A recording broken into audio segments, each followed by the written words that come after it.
जय हिंद साथियों, आप सभी का एक बार फिर स्वागत है सैनिक समाचार इंडिया में।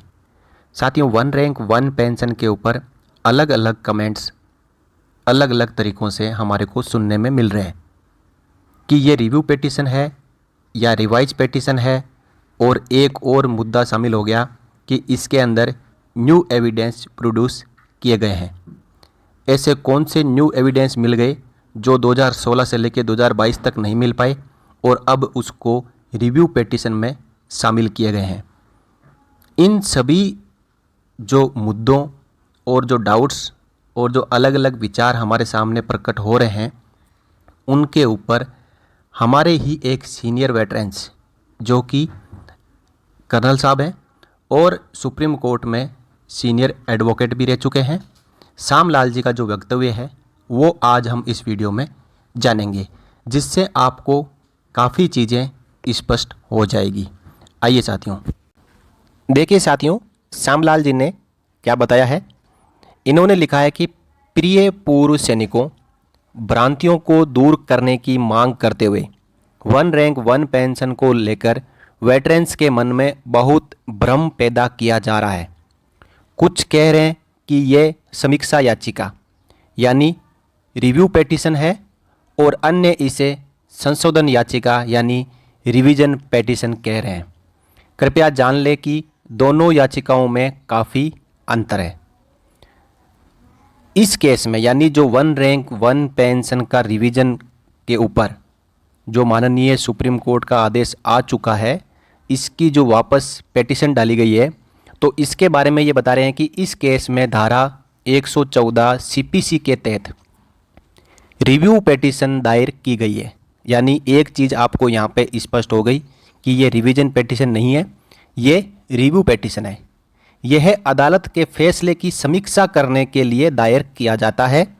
जिस अदालत ने आदेश पारित किया है, जैसे सुप्रीम कोर्ट में वन रैंक वन पेंशन का, ये सामान्य रूप से तब दायर किया जाता है जब निर्णय में आदेशों में कोई तकनीकी या कानूनी त्रुटियां या खामियां या कमियां होती है और अदालत अपने स्वयं के आदेशों की समीक्षा करने पर ऐसे आदेश दे सकती है। ज़रूरी नहीं है कि वो आपकी जो रिव्यू पिटीशन है वो एक्सेप्ट हो या खारिज हो, लेकिन जिसने आदेश पास किया है, यदि उसके पास में दोबारा से रिव्यू पिटीशन जाती है तो वो समीक्षा करने का आदेश दे सकती है, जैसा कि वे अपने स्वयं के आदेशों की समीक्षा करने के लिए उपयुक्त है। लेकिन एक अधीनस्थ द्वारा पारित आदेशों के खिलाफ, यानी ये तो मामला था अभी तक रिव्यू पेटिशन का। और रिवीजन पेटिशन क्या होती है?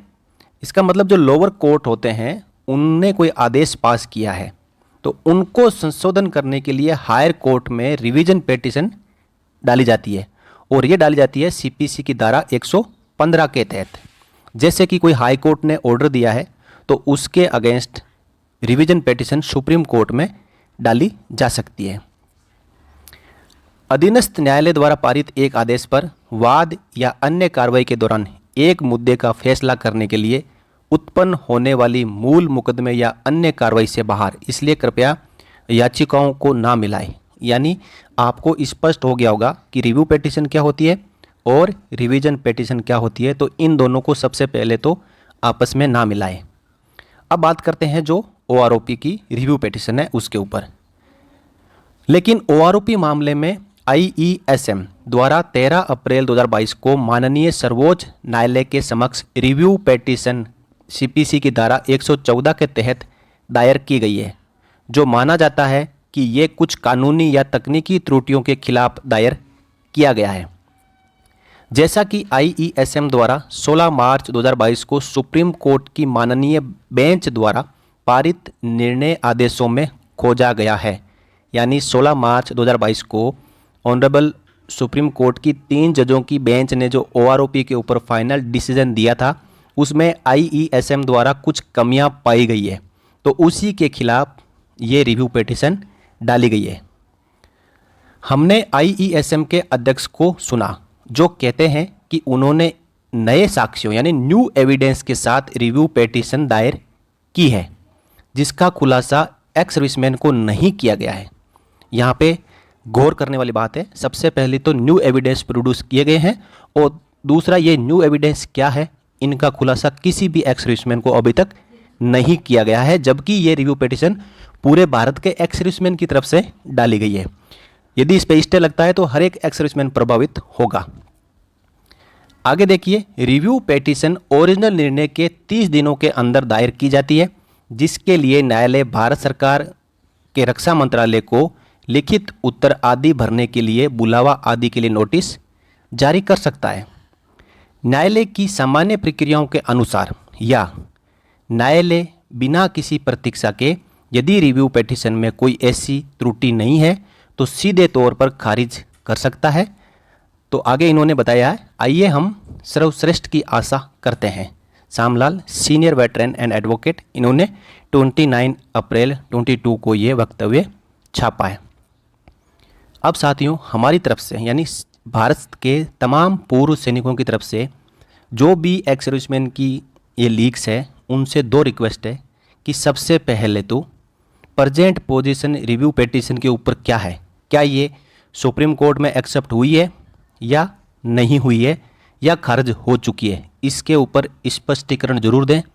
और दूसरी बात कि जो न्यू एविडेंस, ऐसे कौन से न्यू एविडेंस हैं जो अभी तक इनके पास नहीं थे और उनको रिव्यू पिटीशन में डाले गए हैं, इंक्लूड किए गए हैं, उन न्यू एविडेंस के बारे में सभी पूर्व सैनिकों को अवगत कराएं। क्योंकि सिर्फ जो कमेटी के मेंबर हैं या जो रिव्यू पिटीशन डाला है उसके मेंबर्स को छोड़ के हमारे देश के किसी भी पूर्व सैनिकों को या किसी भी पूर्व सैनिक को इन न्यू एविडेंस के बारे में और प्रेजेंट ओआरओपी की क्या स्टेटस है इसके बारे में पता नहीं है। और हर एक एक्स सर्विसमैन को पता होना जरूरी है, क्योंकि हर एक एक्स सर्विसमैन की पेंशन रिवीजन होनी है और हर एक एक्स सर्विसमैन का जो एरियर बनेगा वो उसको मिलना है। तो इन रिव्यू पिटीशंस के कारण ये एक्स सर्विसमैन अपने लाभ से वंचित रह रहे हैं, इसलिए उनके सामने जल्द से जल्द जो स्पष्टीकरण है उचित कमेटी या मेंबर द्वारा दिया जाना चाहिए। क्योंकि साथियों, हर एक एक्स सर्विसमैन की पेंशन को बंद, पेंशन को कम या एरियर को नाम दिलवाने का अधिकार किसी दूसरे को नहीं है। यदि किसी को अपनी रिवीजन करवानी है तो अपना खुद केस फाइट कर सकता है। तो साथियों, ये थी आप सबके लिए खबर। इसके ऊपर आपका क्या कहना है, आप कमेंट जरूर करें।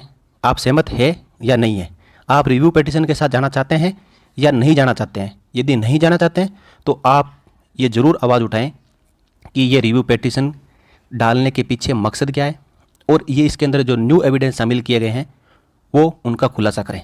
तो जय हिंद, जय भारत, वंदे मातरम।